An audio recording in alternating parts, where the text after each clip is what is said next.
శ్రీ గురు బ్రహ్మ శ్రీ మహాగణపతి నమః. ఫిబ్రవరి 16 నుంచి 22వ తారీఖు వరకు ద్వాదశ రాశుల వారికి చంద్రమను అనుసరించి గోచర రీత్యా ఈ వారం ఎలా ఉండబోతుంది అనేది చూద్దాం. ముందుగా మా యొక్క పంచాంగం అనేది ఈ యొక్క ఆంధ్ర తెలంగాణలో ఫేమస్ బుక్ స్టాల్స్లో అవైలబిలిటీగా ఉంది. మంగళవారి గంటల పంచాంగం కావాలనుకున్నటువంటి వారు ఈ యొక్క నెంబర్ ఏదైతే ఉందో ఆ నెంబర్ని సంప్రదించండి. ఆ యొక్క బుక్ స్టాల్స్ అడ్రస్ ఇవ్వడం జరుగుతుంది. లేకుండా ఉంటే మీకు కొరియర్ ద్వారా కావాలి అనుకున్నటువంటి వారు, ఎందుకంటే పూర్తిగా రాశి ఫలాలు మరియు అదేవిధంగా ముహూర్తాలు తెలుసుకోవాలి, మరియు అదేవిధంగా ధర్మ సందేహాలు తెలుసుకోవాలనుకున్నటువంటి వారు ఈ యొక్క పంచాంగాలు ఉపయుక్తంగా ఉంటుంది. 198 పేజీల పంచాంగం ఉంటుంది. సో దాంట్లో అన్ని ధర్మ సందేహాలు, ముహూర్తాల గురించి, ముహూర్త విజ్ఞానాన్ని గురించి, జ్యోతిష్యాన్ని గురించి అంతా క్లియర్గా రాయబడింది. కాబట్టి మీరు ఇంట్రెస్ట్ ఉన్న వాళ్ళు కంపల్సరీగా ఈ నెంబర్కి మీరు మెసేజ్ పెట్టినట్లయితే మీకు ఆ నెంబర్స్ డీటెయిల్స్ పంపించడం అనేది జరుగుతుంది. ఫిబ్రవరి 16వ తారీఖు నుంచి 22వ తారీఖు వరకు మీనరాశి వారికి ఈ వారం మిశ్రమమైనటువంటి ఫలితాలు గోచరిస్తూ ఉన్నాయి. వృత్తి వ్యాపార రీత్యా అధికమైనటువంటి శారీరక శ్రమ అనేది ఎక్కువగా ఉంటుంది. కష్టే ఫలి అన్నట్లుగా ఉంటుంది. చేస్తున్నటువంటి పనిలో నిబద్ధత సాధిస్తారు. మరియు అదేవిధంగా మీరు చేయనటువంటి పనిని మీకు ఆపాదించేటువంటి వారు చుట్టూ చేరతారు. ఎవరి మనవాళ్ళు ఎవరు మనవాళ్ళు కాదు అని వెతికేటువంటి పనిలో ఉంటారు. మీరు అనన్న మాటలు, అన్నానన్న మాటలు, చేసినటువంటి వాగ్దానాలు, చేయనటువంటి వాగ్దానాలు బయటికి మీ ఉన్నతాధికారులకు చెప్పి మీ మీద ఒక చెడు అభిప్రాయాన్ని కలిగించాలి, సంఘంలో వీరికి ఉన్నటువంటి మంచి పేరు పోగొట్టాలి అని చెప్పేటువంటి వారు ఎక్కువ మంది తయారవుతారు.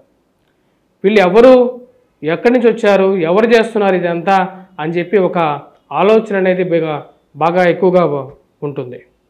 వృత్తిపరంగా వ్యాపారపరంగా అంతా బాగానే నడుస్తున్నప్పటికీ, ప్రశాంతంగా ఉన్నప్పటికీ వీళ్ళందరూ మీకు ఉన్నవి లేనివి మీ మీద చెడు కల్పించి కష్టాన్ని కలిగించేటువంటి వారు ఎక్కువగా అవుతారు. రాశి వారికి ప్రశాంతమైనటువంటి ఉన్నప్పటికీ కూడా ఫైనాన్షియల్గా డబ్బు ఎక్కువగా ఖర్చు అవుతూ ఉంటుంది. వృత్తిపరంగా సంపాదించే డబ్బులో ఎక్కువ పాళ్ళు దుర్వ్యయం అవ్వటం అర్థం కానటువంటి విషయంగా ఉంటుంది. ఆ విషయాలకి ఎలాగైనా సరే చెక్ పెట్టాలనుకుంటారు. దాని తగినటువంటి నిర్ణయాలు తీసుకోవడం మొదలు పెడతారు. పిల్లల యొక్క ఎదుగుదల, వారి యొక్క మానసికమైనటువంటి స్థిరత్వం అప్పుడప్పుడు మానసికమైనటువంటి ప్రశాంతతను కలిగిస్తుంటుంది. వారి మీద ఖర్చు పెట్టే ప్రతి రూపాయి ఎటువంటి వ్యర్థం కాదు, వారు ఎలాగైనా సరే జీవితంలో స్థిరపడతారని చెప్పి ఒక నమ్మకాన్ని పొందగలుగుతారు. వివాహ ప్రయత్న సంబంధితమైన విషయాల్లో ఈ రాశి వారికి సానుకూలమైనటువంటి ఫలితాలు గోచరిస్తూ ఉన్నాయి.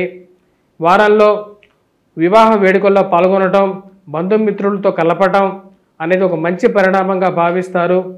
మరియు అదేవిధంగా స్త్రీ సంబంధితమైన వ్యవహార విషయాల్లో సానుకూలమైనటువంటి ఫలితాలు గోచరిస్తూ ఉన్నాయి. మరి ప్రేమ సంబంధితమైన వ్యవహారాలు మరియు అదేవిధంగా స్త్రీ సంబంధితమైన వ్యవహారాలు కానీ మరియు వివాహ విషయాల్లో కానీ క్లియర్గా ఉంటారు. మధ్యవర్తి పంచాయతీలకి దూరంగా ఉండాలనుకుంటారు.